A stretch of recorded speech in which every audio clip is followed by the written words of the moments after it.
Padre, nosotros hemos venido a este recinto de adoración para ofrecerte la oración que a ti te corresponde.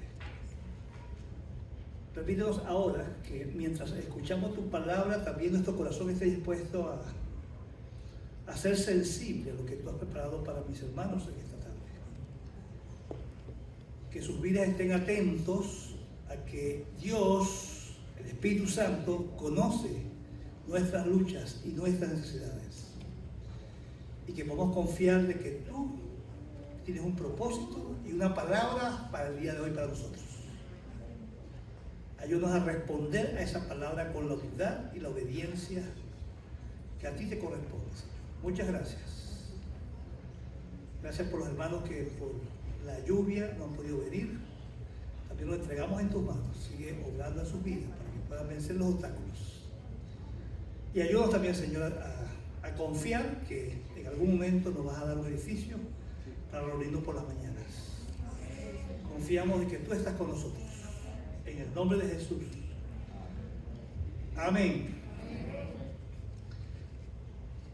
Esta es la historia de un ciego de nacimiento que fue sanado por Jesucristo. Lo común en aquel tiempo, en el tiempo de Jesús, es que las personas que estaban lisiadas, ciegas, cojos, paralíticos, eran personas que dependían de la caridad pública. Ellos vivían de la limosna de la gente.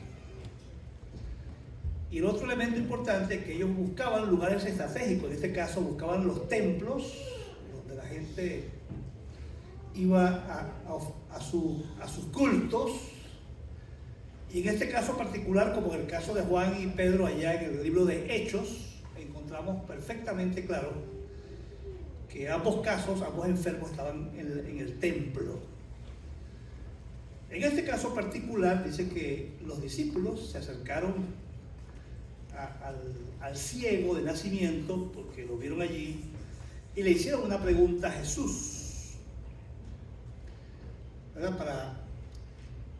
Y la pregunta consistía en que este hombre nació ciego por los pecados de sus padres o es ciego por sus propios pecados.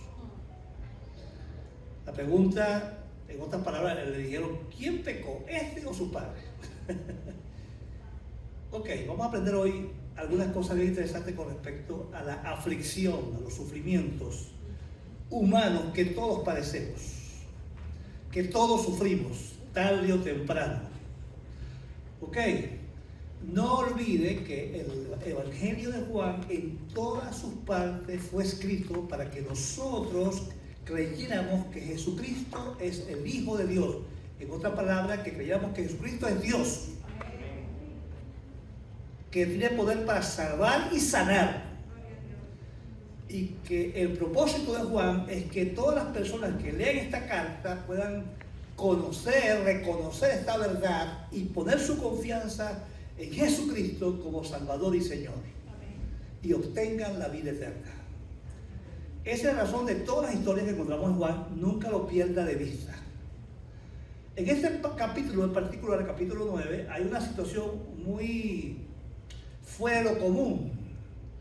En el capítulo que prediqué anteriormente, el capítulo 7, vimos cómo la gente perseguía a Jesús de todas las formas posibles.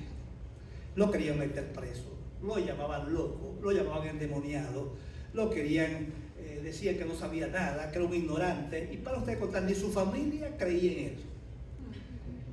Aquí el apóstol Juan nos relata situaciones muy particulares, porque aquí uno ve que la gente que se relata en esta carta, en este caso los vecinos, los fariseos y toda la gente de los judíos, de verdad eran unos incrédulos crónicos.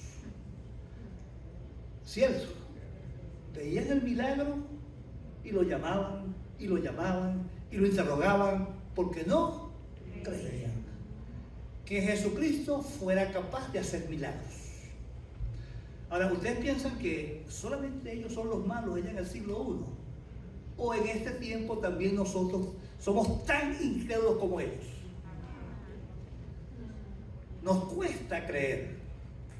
Y algunos todavía no hemos aceptado que Jesucristo es Dios. Y que si es Dios, es omnipotente, es omnisciente. Tiene la capacidad de sanar. Tiene la capacidad de resolver nuestros problemas. ¿Lo creen o no lo creen?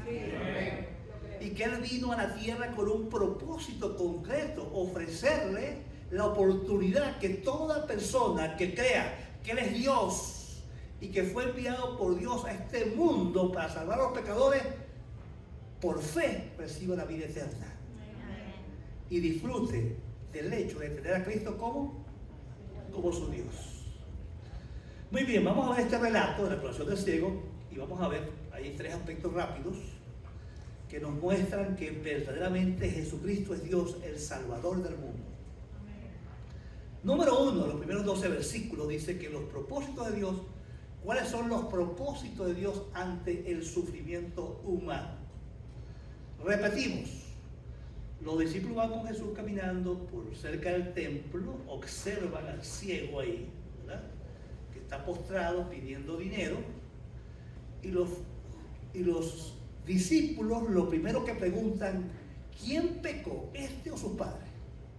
¿Está bien? La respuesta de Jesús es: ninguno de ellos, ni él ni sus padres. ¿Ok? Nació ciego, Jesús le dice, Él nació ciego para que ustedes vean, para que ustedes hoy tengan la experiencia de ver, de experimentar el poder de Dios. Amén. Amén. Porque nuestro Señor tiene poder.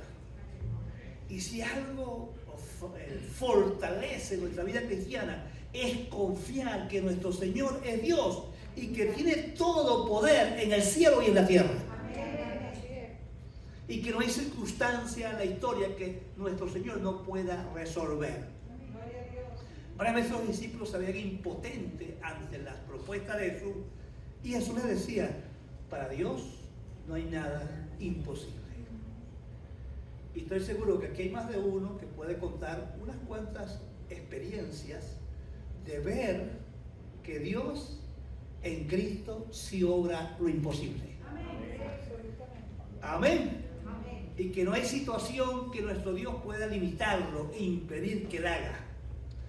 Ve entonces, hermano, que por qué razón los apóstoles o los discípulos del Señor tenían estas reacciones, estas preocupaciones por esta pregunta, porque en la cultura judía de ese tiempo se creía que el sufrimiento y las enfermedades eran productos del pecado.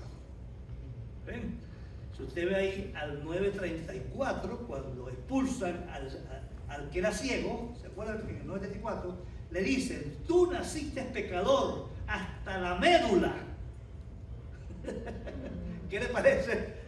Porque la creencia en ese tiempo que era que todo el que estaba enfermo estaba en pecado. ¿Qué le parece? Y no solamente enfermo, toda persona que tuviese una tribulación estaba en pecado. Toda persona que estuviera sufriendo una aflicción estaba en pecado. ¿Ok? Y dése cuenta que esta distorsión todavía existe. Hay varios movimientos y que cristianos que predican que todo el que está enfermo está en pecado. ¿Cierto? Es más, otros que predican y dicen de frente que que el creyente no debería pasarle nada, no debería tener nunca problemas. Pero esa gente no lee la Biblia, porque Jesús dijo: en el mundo tendréis aflicción.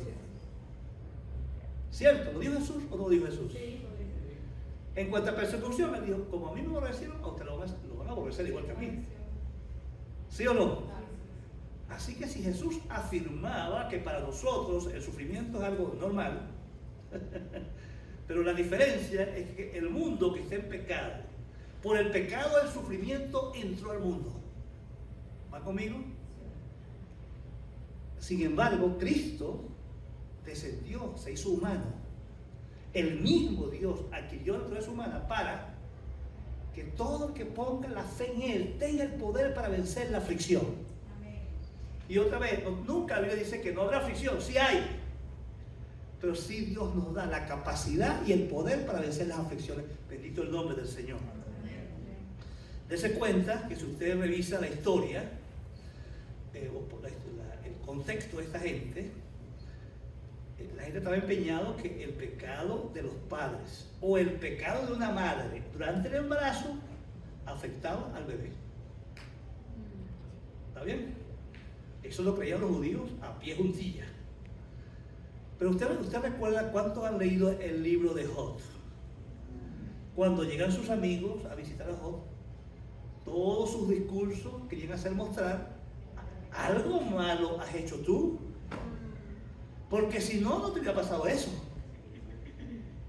Mereces el juicio de Dios, que sufras en carne propia porque lo mereces. Cuidadito, que todavía hay gente en la iglesia así.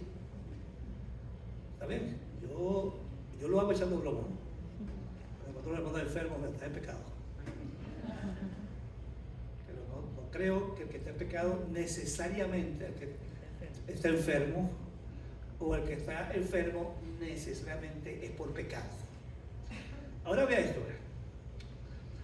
Jesús empieza a refutar esa mentira. Él le indica a sus discípulos, ¿verdad?, que los propósitos de Dios, en este caso, el hecho de que ese hombre hubiese nacido ciego, ¿ok?, era más importante, ¿ok?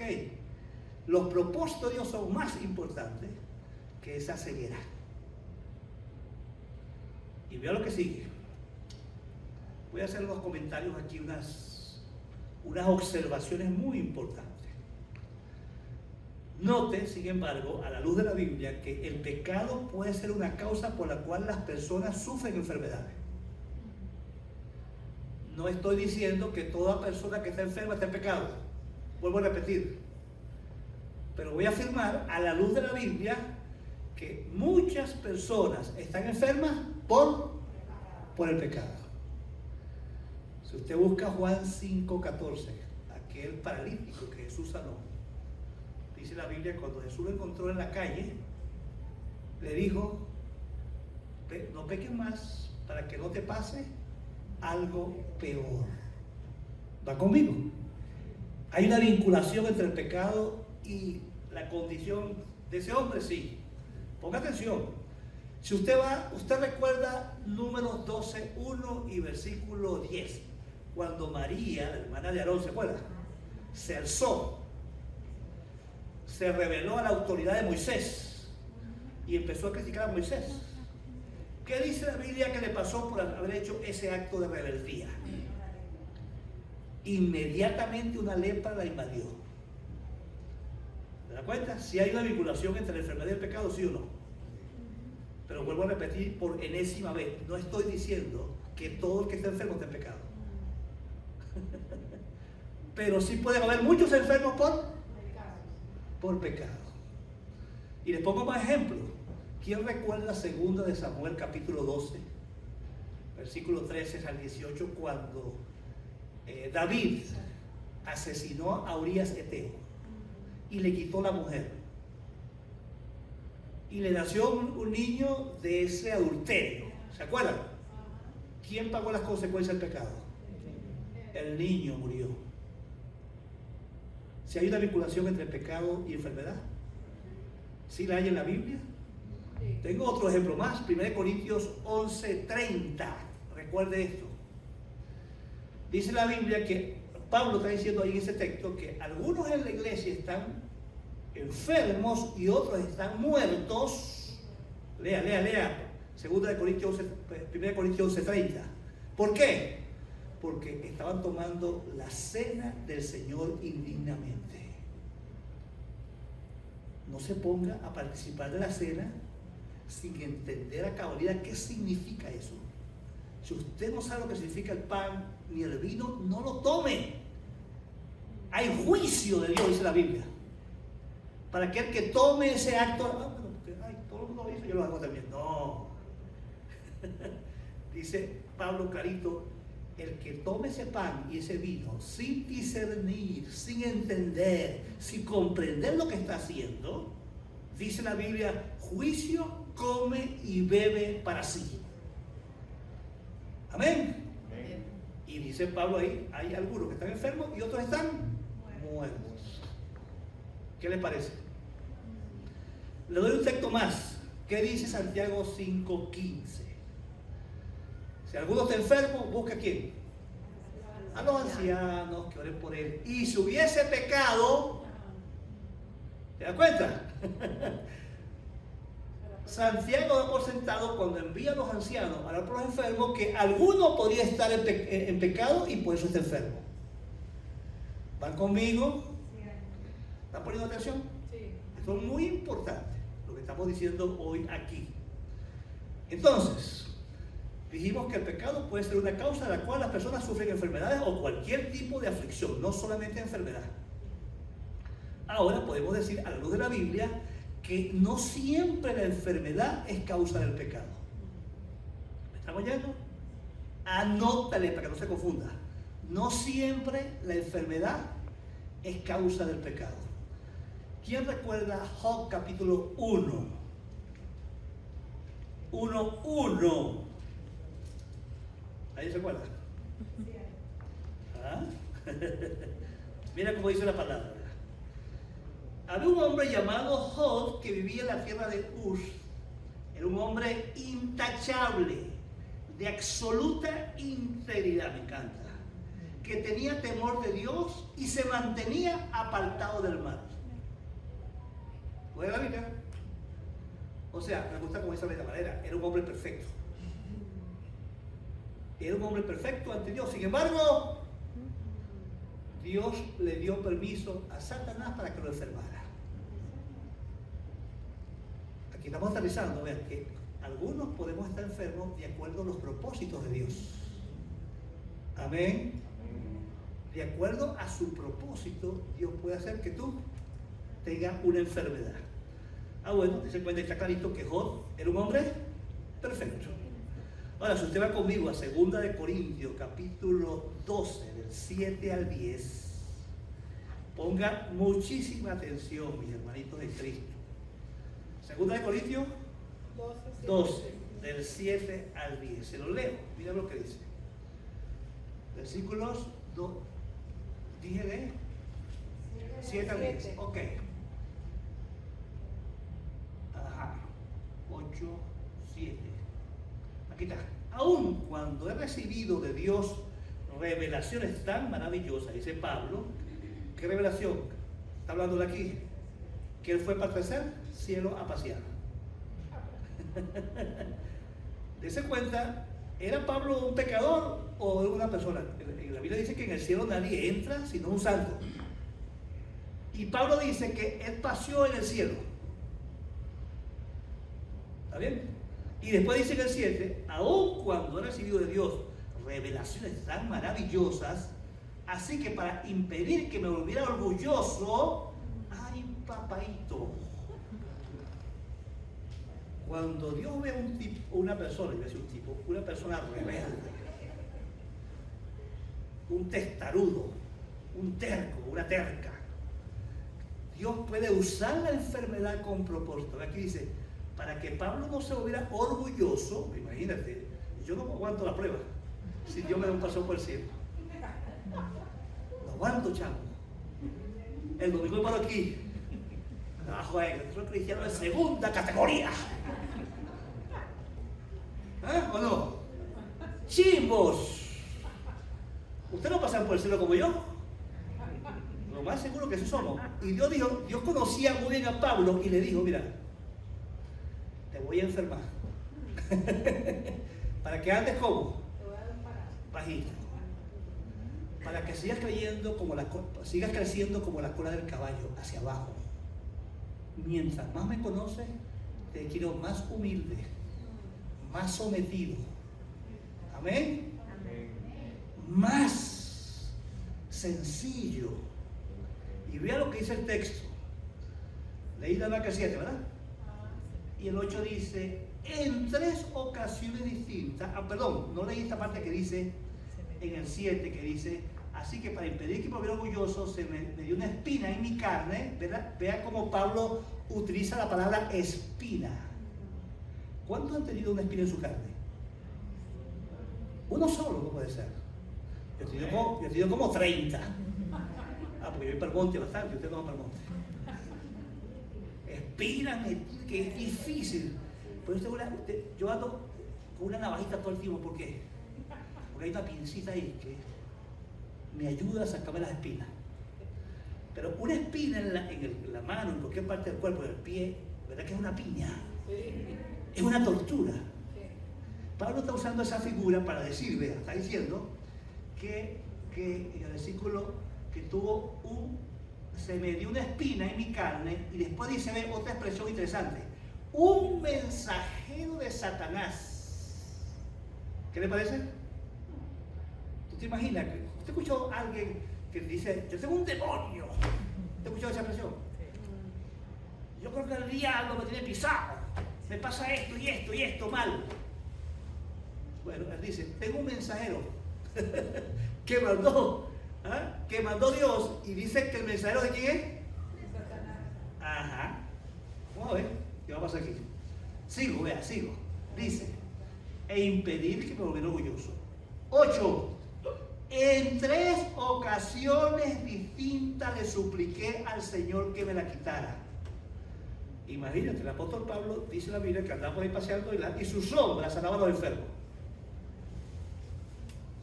Sin embargo, Dios permitió una enfermedad en su cuerpo y Dios no le dio la gana sanarlo. ¿Van conmigo? ¿Quién se quiere ir aquí corriendo porque no quiere escuchar más esto? Que Dios sí puede usar la enfermedad para tenernos humillados. ¿Va conmigo? Y dice aquí, en 3 ocasiones distintas le supliqué al Señor que me la quitara. Cada vez Él me dijo, mi gracia es todo lo que necesitas. Mi poder actúa mejor, es en tu debilidad. Qué interesante aquí esto. Mira, Pablito, tú me dices a mí solamente, más nada. En otras palabras, el Señor dice, no necesitas que te quite esa enfermedad. ¿Va conmigo? Yo necesito usar esa enfermedad para tenerte bajito, cortico, obediente. ¿Está bien? Y dice aquí que la Biblia dice, ve, mi gracia es todo lo que necesitas. Oye, hermano, ¿cuántos de ustedes han estudiado el tema de la gracia suficiente? Qué pena que yo he enseñado esto aquí 50 veces, la gracia. Y nadie se anima a estudiar el tema de la gracia suficiente. El tema de la gracia, como dice un teólogo, la gracia es la doctrina de oro que une, el hilo de oro que une todas las doctrinas de la Biblia. No hay ninguna doctrina que no tenga gracia. Y la gracia nos distingue de todas las religiones.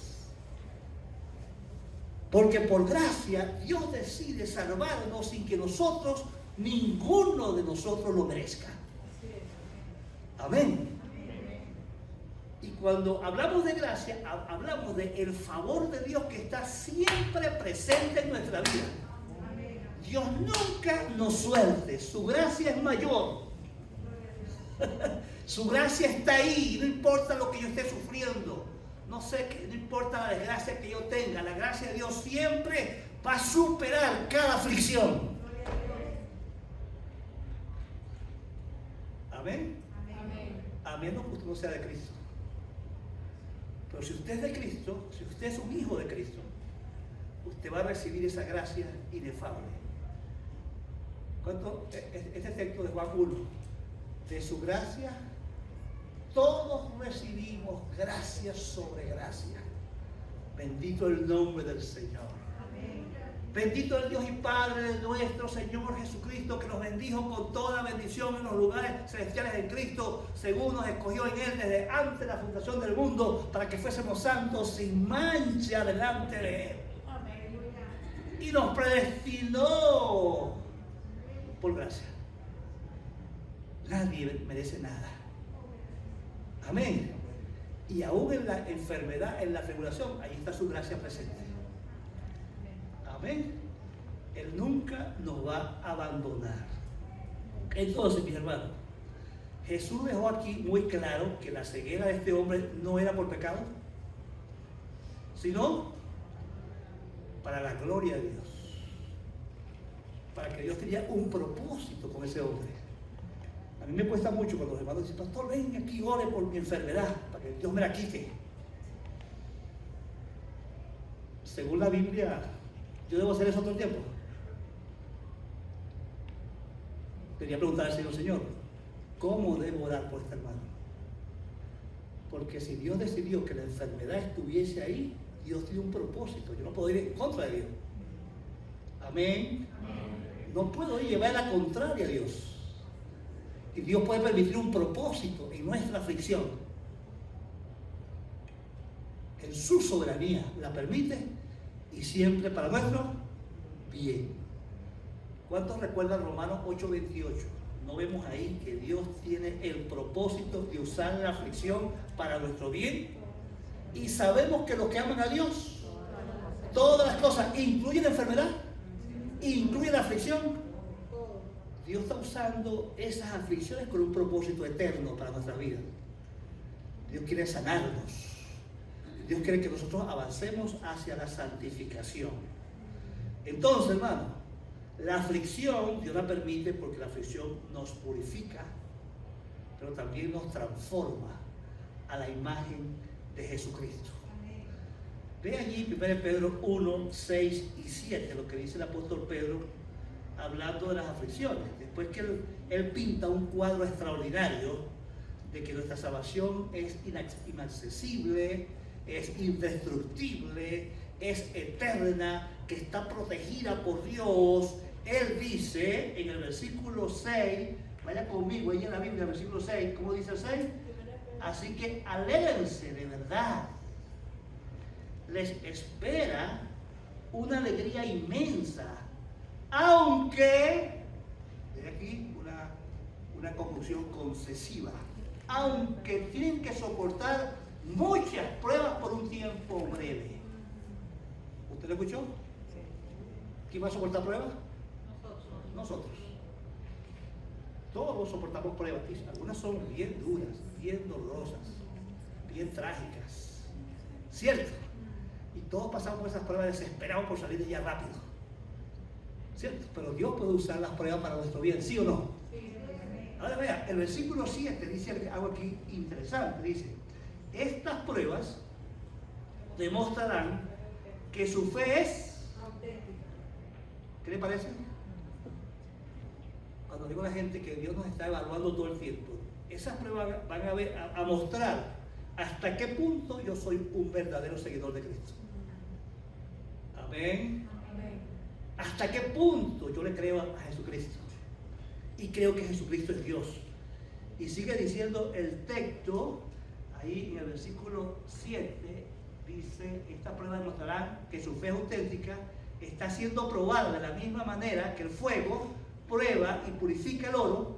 Aunque la fe de ustedes es mucho más preciosa que el mismo oro, entonces su fe, al permanecer firme en tantas pruebas, les traerá mucha alabanza, gloria y honra en el día que Jesucristo sea revelado en todo el mundo. Amén.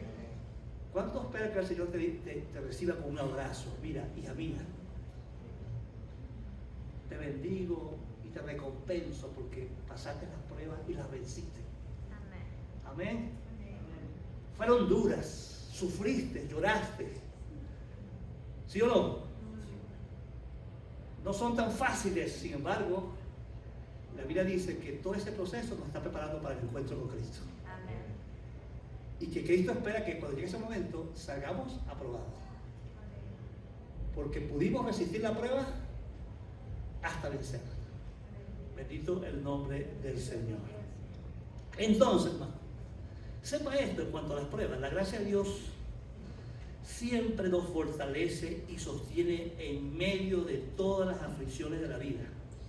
Voy a ir otra vez a 2 Corintios 12, 9 y 11 para poner atención a la gracia. Ok. 2 Corintios 12, 9 al 11. Cada vez, aquí dice Pablo luchando con su prueba, con su enfermedad, cada vez él me dijo, mi gracia es todo lo que necesitas. Mi poder actúa mejor en la debilidad. ¿Qué les parece esto? No te hace falta nada, solo mi gracia. En primer lugar. Segundo, mi gracia se nota más evidente cuando estoy en una condición de fragilidad, de debilidad. Amén. Estoy seguro que si fuera al revés, que usted no tuviese ningún problema, todo le va bien, su cuenta bancaria está llena, no tiene problema, todo es felicidad. Yo estoy seguro que no estuviese actuando como Dios quiere. Porque muchas veces dependemos del dinero, de las comodidades, del materialismo, de lo que el mundo nos ofrece, como que sí, ahí está la clave. Y nos olvidamos de Dios. Y serán muchas las veces que Dios va a tener que pasarnos por las pruebas. ¿Para qué? Para que volvamos a Él. Hermano, cada vez que la estés pasando mal, pregúntate, ¿por qué Dios está llamando mi atención? ¿Qué querrá Dios decirme cuando permite que tenga una dificultad terrible? ¿Sí o no? Es posible que podamos hacernos ese autoexamen y tener una actitud distinta y preguntar al Señor, Señor, ¿qué estás haciendo? Me gustaría que me revelaras cuál es el propósito tuyo con esta aflicción. ¿Qué has querido hacer? Pero yo estoy convencido de algo siempre.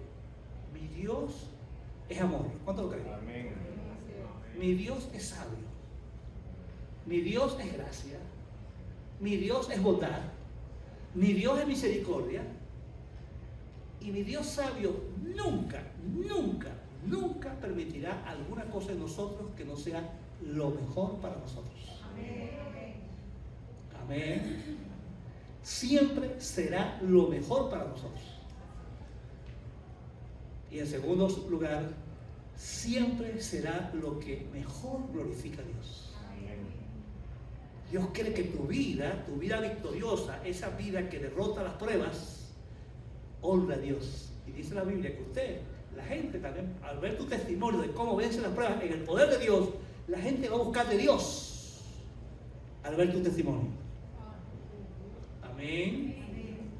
Entonces, hermano, Jesús dice aquí que Él tan pronto está ahí con los discípulos, con el enfermo. Él le dice a la gente, mira, yo necesito trabajar mientras es día. ¿Se acuerdan? Significa que para Jesús, Él está siempre listo. Amén. Amén. Para ayudarnos. ¿Qué hace Jesús? Siempre está listo. Y después dijo, porque viene la noche cuando ya no se puede, va a llegar el momento cuando ya no puedo hacer la voluntad. Y después dijo, yo soy la luz del mundo. Jesucristo es nuestra respuesta. ¿Cuánto creen que Jesucristo es nuestra única respuesta? Amén. No existe otra. No existe 2, ni 3, ni 10, ni 50. Hay una única respuesta. Y cuando Dios está trabajando en nosotros, en el poder de Cristo. Me encanta cuando Pablo dijo, todo lo puede en Cristo, que me fortalece, porque Él me da la fuerza. Amén. Y eso requiere una comunión con Dios cada día más profunda. Cuando Pablo decía a los hermanos de Éfeso, allá en Efesios 3:14, digo, oro al Padre de todas las familias de la tierra, para que por medio de su Espíritu, Cristo habite por la fe en nuestros corazones. Para que arraigado y cimentado en el amor de Cristo puedan comprender el ancho, la longitud, la altura, la profundidad del amor de Cristo. Y después dice, para que experimenten en toda su plenitud a Cristo. Qué hermoso poder experimentar a Cristo en una forma real. Hermano, no es cuestión de venir al culto y orar, leer la Biblia. La vida cristiana es mucho más que hacer todo eso. Ofrendar. La vida cristiana es que Cristo crezca en nosotros. Y cada día yo reproduzca el modo de pensar de Cristo, el carácter de Cristo, el modo de hablar de Cristo, el modo de vivir de Cristo. Y esa es la clase de vida que va a hacer posible que que nosotros seamos unos vencedores. Algún día se van a enterar por qué voy a saltar. Voy a hacer una mención a la respuesta del ciego a la obra de Dios. Mira que en el versículo 4 y 5, el ciego tuvo un encuentro con el Señor que salva y sana. ¿Cuántos han tenido ese encuentro ya con el Señor que salva y sana? No solamente nos salvó, sino que también nos sana. ¿Cuántos lo creen? Nuestro Señor sana y salva. Nunca lo olvide. Nunca lo olvide. Sana, salva y sana. Y nuestro Señor Jesucristo, como dije hace un instante, siempre está dedicado, siempre está listo para hacer en nosotros su voluntad perfecta. Siempre está listo. Jesucristo está listo para hacer en nosotros su voluntad perfecta. ¿Por qué? Porque Él es la luz del mundo. Ahora, de este principio que Jesús dice aquí en estos versículos 4 y 5 de la carta, les puedo decir que todos tenemos un tiempo determinado para hacer la obra de Dios. ¿Usted sabe eso? Sí. Así como Dios tuvo un tiempo perfecto, determinado para hacer la obra en nosotros, también nosotros tenemos un tiempo determinado para hacer la obra de Dios. A nosotros nos toca imitar a Jesús en su sensibilidad, su preocupación, su compromiso por la gente que sufre. Amén. Amén. Y apréndase esto: sufrimos. Cuando yo arranco mi lista de sufrimiento, algunos no creen. ¿Cierto? Les cuesta creer mi lista de sufrimiento. ¿Verdad? ¿Cuánto me he escuchado hablar que yo recogí la cabeza de mi mamá? Sacada del cuerpo. Ok. Y paré de contar todo lo que he pasado yo en este mundo. Pero usted sabe, con el tiempo siempre honro al Dios que tiene control de mi historia. Amén. No hay una etapa de mi historia donde Dios no estuvo presente. Pero mucho más que eso, donde Dios me estuvo formando para el ministerio, preparándome para darle aliento y consuelo a los que sufren, porque ya yo sufrí y ya yo he recibido el consuelo de mi Dios. Dios ciertamente consuela, no nos abandona. Dios es bueno. Y a veces le digo al Señor: Señor, ¿por qué tú aquí te antojaste de que pasando por cosas malas para que después nosotros ayudemos a otros que están pasando por cosas malas? Y a veces estamos ahí en el suelo y viene una persona: yo quiero que me dé un consejo con respecto a esto, pero yo estoy hundido. Y Dios quiere también usarnos para su gloria, a través de nuestras propias aflicciones. Pablo decía: las aflicciones del tiempo presente no son comparables con la gloria venidera. ¿Está bien? Vamos a padecer, pero en Cristo la aflicción tiene un propósito. Y Dios nos quiere usar para su gloria de una manera extraordinaria. Hermanos, así como Jesús nos modela aquí, que pasó por allí y no siguió de largo. ¿Se acuerdan la historia del samaritano? Pasó el sacerdote, siguió de largo. Pasó el levita, siguió de largo. Y así la gente pasaba y seguía de largo hasta que vino uno que entendió que esa persona era su prójimo. Hermano, todos estos procesos de Dios apuntan que yo aproveche las oportunidades que Dios usa para formar mi carácter. Amén. Y yo pueda servir a otros. ¿Me estás escuchando? Yo pueda servir a otros. Tú viste, en algún momento hay dos partes de la historia de Jesús, que Jesús le dijo a una mujer: no vale, tú no eres judía. ¿Te acuerdas? Pero la fe de ella pudo, y Jesús por fin la ayudó. Pero excepto esa experiencia, siempre Jesús estuvo allí.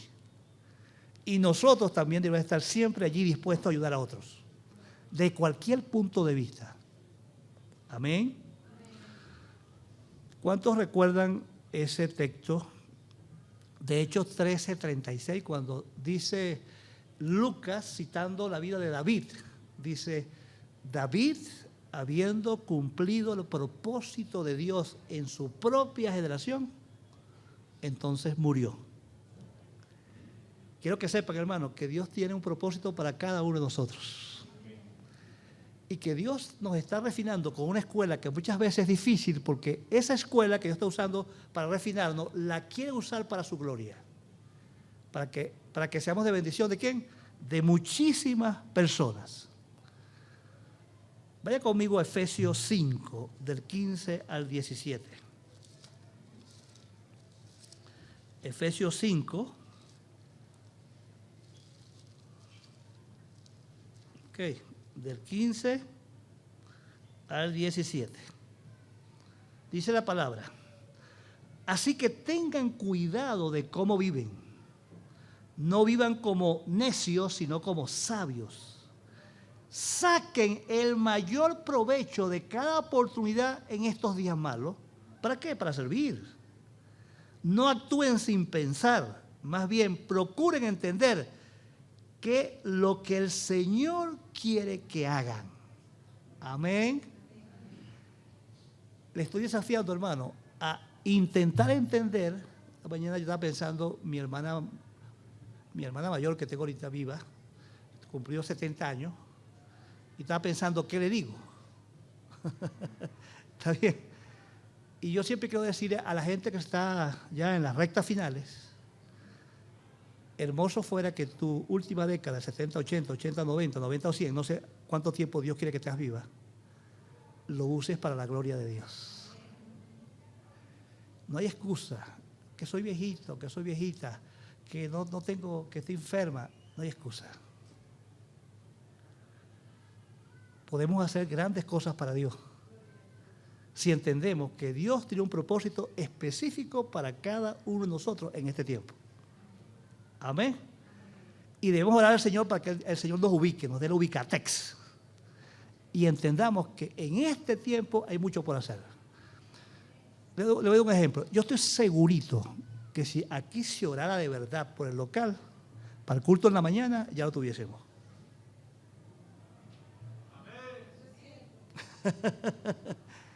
Ya lo tuviésemos. Ah, no, cuando nos acordamos. Así no es. Así no es. ¿Es que acaso cuando la Biblia habla de constantes en la oración, perseverando en la oración, orar sin cesar, pedir se os dará, buscar se os dará, tocar se os abrirá? ¿Te acuerdas? Porque todo el que pide, es todo el que fastidia, recibe. ¿O Dios se equivocó? ¿Dios se equivocó? Sí podemos hacer mucho más en este tiempo de lo que estamos haciendo. El ciego lo llevan, el hombre ciego, el hombre que era ciego, lo llevan primero, a los vecinos lo llaman, luego lo llaman los fariseos, ¿ok? Luego llaman a los padres, luego llaman al ciego otra vez. Un bochinche, una guachafita. La gente incrédula no creía lo que estaba viendo. Pero el ciego se dio cuenta que Jesús era más que un simple hombre. Cuando le preguntaron, ¿qué tú piensas del Dios? Es un profeta. Y tiene que entender qué entendían ellos por profeta. Profeta es una persona enviada por Dios a traer una palabra, un mensaje. Y ellos están esperando a un profeta que viniera como Moisés. Y lo estudiaban y lo esperaban constantemente. Pero este hombre, ¿verdad? Este hombre que nació ciego, con limitaciones, tiene una fe más grande que la de los fariseos, la de los cristianos, los vecinos, los padres y todo el mundo. Fue firme. Él no aceptó de ninguna manera la mentira de los fariseos de que Jesús era un pecador. El hombre ciego siempre experimentó los beneficios de Jesucristo, ¿sí o no? Tenía un corazón preparado para ser salvo, tenía conocimiento previo. Mira, cuando tú ves esa parte ahí del 9, del 30 al 33, ves el nivel de conocimiento de una persona ciega, que nació ciego y conocía Biblia. ¿Ok? ¿Cuál fue que le dije? 9, 30 y 33. Y dice así. Entonces, no, estoy en el 8. Estoy en el 8. Aquí. ¿Qué cosa tan extraña? Dice el ciego, el que era ciego. Respondió el hombre, a mí me sanó los ojos y ustedes ni siquiera saben de dónde proviene. Sabemos que Dios no escucha a los pecadores. Vea lo que sabe. Vea, tiene base bíblica, tiene fundamento. Sabemos que Dios no escucha a los pecadores, pero está dispuesto a escuchar a los que lo adoran y hacen su voluntad. Desde el principio del mundo, nadie ha podido abrir los ojos de un ciego de nacimiento. Si este hombre no viniera de parte de Dios, no habría podido hacerlo. ¿Qué fue la primera iluminación o revelación de este hombre? ¿Qué Dios le reveló? Que Jesucristo era Dios. Amén. ¿Tú estás seguro de que ya Dios te reveló que Jesucristo es Dios? Si tú solamente has buscado a Cristo como Salvador, pero no has reconocido que Jesucristo es Dios, tenemos un problema. Gravísimo. Este hombre sabía que Dios no escucha a los malos, como dice el Salmo 66, 18. Si en mi corazón hubiese yo guardado la iniquidad, el Señor no me hubiese escuchado. O sabía que Dios sí escucha a los buenos. ¿Está bien? Los ojos del Señor siempre están puestos sobre lo justo. ¿Y qué más? Y listo para escuchar sus oraciones. Bendito el nombre del Señor. Qué bueno tener esta convicción de este hombrecito. No sé, a lo mejor estaba ahí en el templo y escuchaba las predicaciones. Pero tenía un puñal y estaba en unas mejores condiciones que todos los fariseos, la familia y todo el mundo que estaba en este capítulo. Cuando Jesús lo encuentra, ¿verdad?, él respondió, ¿crees en el Hijo de Dios? Y él dice, sí, Señor, creo. ¿Te acuerdas? Tenía un corazón ya listo para que Dios obrara y lo iluminara con la verdad. Hermano, cierro con esto. El propósito de Cristo es salvar el mundo. ¿Lo creen? Jesucristo siempre está buscando al hombre, siempre nos está buscando. Y el secreto de la vida cristiana es una relación íntima y profunda con Cristo. Amén. Este hombre reconoció que Jesús era Dios. El hombre creyó y ¿qué hizo? Lo adoró. Dice la Biblia que se postró en el suelo. Mostró un acto de sumisión al Dios Todopoderoso. Reconoció que él era Dios. Todos los milagros que vemos en Juan son manifestaciones del poder de que Jesucristo es nuestro Dios. Amén. Si tenemos el conocimiento de la verdad que está en Cristo, somos responsables, hermano, ante Dios de lo que hagamos con la verdad que tenemos. Amén. Si de verdad hemos reconocido que Jesucristo es Dios y nuestro Salvador, Dios nos va a pedir cuenta. ¿Qué estamos haciendo con esa verdad? ¿La estamos compartiendo? ¿La estamos viviendo? ¿La estamos creyendo? ¿O somos escépticos como toda esta gente aquí en este capítulo que no tuve tiempo de pasar por ellos? Porque, hermano, estoy aquí parado por misericordia de Dios. Muy bien, vamos a orar. Padre, te alabamos y te bendecimos porque te plació mostrar a tu Hijo como el Dios que se hizo carne. Alabo tu nombre porque este ciego pudo reconocer que Jesucristo es Dios. Y puso la fe y creyó y vio el milagro. Disfrutó de los beneficios de poner la fe en Cristo. Si algo te pido, mi Dios, es que tu iglesia, Ríos de Agua Viva, sea tocada, sea fortalecida, sea enseñada, sea corregida, pueda crecer, profundizar en la verdad de que Cristo es nuestro Dios. Y que si confiamos en Él, podemos disfrutar de un Cristo que salva y que sana. Un Cristo que nos ayuda a vencer las aflicciones. Él dijo, estas cosas os he escrito para que en mí tengáis paz. En el mundo tendréis aflicción, pero confiad. Yo he vencido al mundo. Padre, que tus hijos crean que todo el que ponga la fe en Cristo puede vencer el mundo tal como tú lo vences, porque desde que creímos en Cristo, estamos unidos a Cristo en forma perfecta. Gracias, Padre, por los beneficios de tu obra en la cruz. Bendigo tu nombre, en el nombre de Jesús. Amén. Amén.